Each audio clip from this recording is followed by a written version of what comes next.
I speak to you today with feelings of profound sorrow.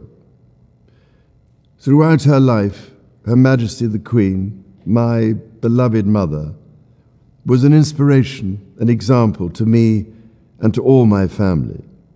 And we owe her the most heartfelt debt any family could owe to their mother, for her love, affection, guidance, understanding, and example.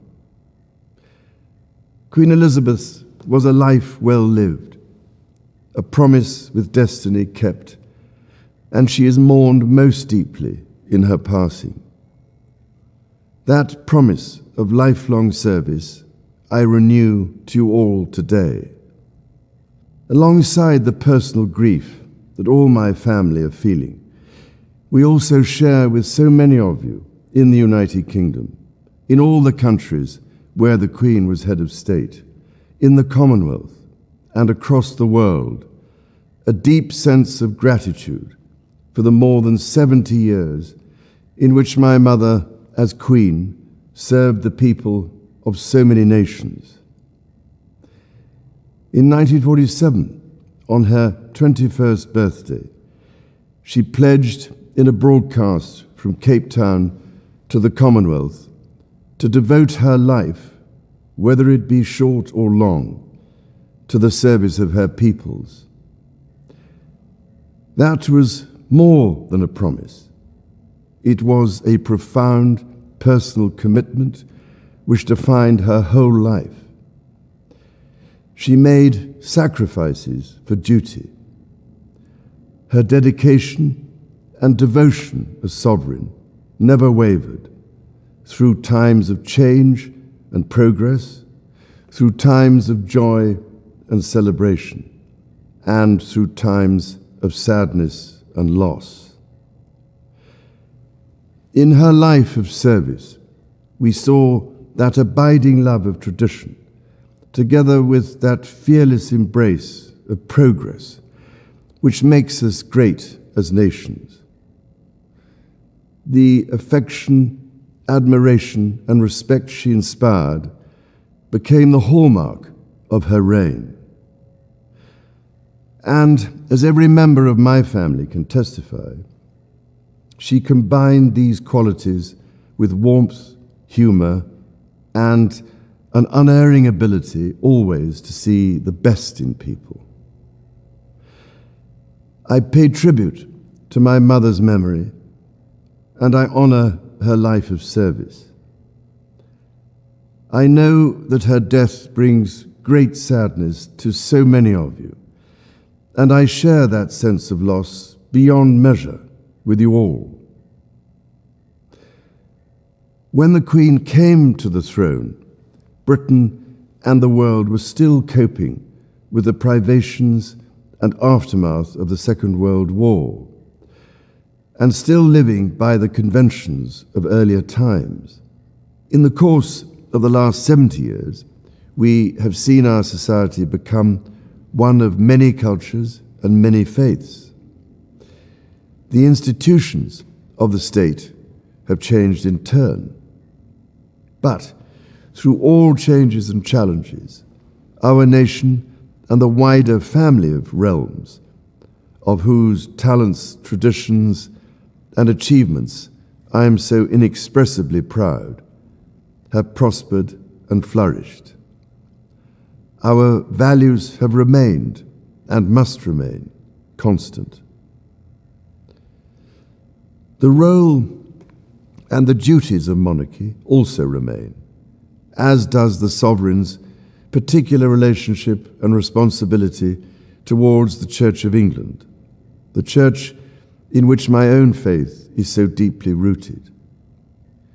In that faith and the values it inspires, I have been brought up to cherish a sense of duty to others and to hold in the greatest respect the precious traditions, freedoms, and responsibilities of our unique history and our system of parliamentary government.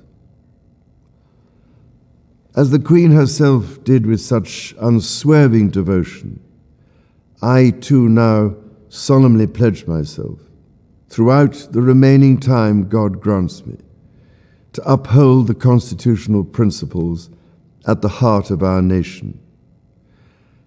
And wherever you may live in the United Kingdom, or in the realms and territories across the world, and whatever may be your background or beliefs, I shall endeavor to serve you with loyalty, respect, and love, as I have throughout my life. My life will, of course, change as I take up my new responsibilities. It will no longer be possible for me to give so much of my time and energies to the charities and issues for which I care so deeply. But I know this important work will go on in the trusted hands of others. This is also a time of change for my family. I count on the loving help of my darling wife, Camilla.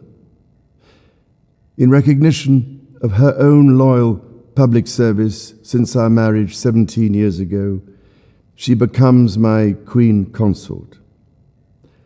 I know she will bring to the demands of her new role the steadfast devotion to duty on which I have come to rely so much.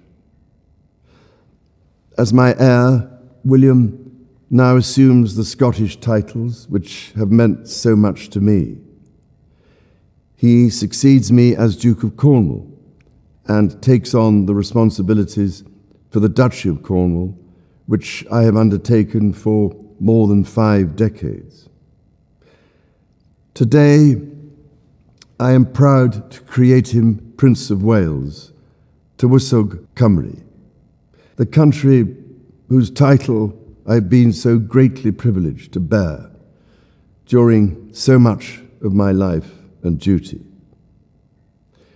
With Catherine beside him, our new Prince and Princess of Wales will, I know, continue to inspire and lead our national conversations, helping to bring the marginal to the centre ground, where vital help can be given. I want also to express my love for Harry and Meghan as they continue to build their lives overseas. In a little over a week's time, we will come together as a nation, as a Commonwealth, and indeed a global community, to lay my beloved mother to rest. In our sorrow, let us remember and draw strength from the light of her example. On behalf of all my family, I can only offer the most sincere and heartfelt thanks for your condolences and support. They mean more to me than I can ever possibly express. And to my darling Mama, as you begin your last great journey to join my dear late Papa, I want simply to say this: thank you.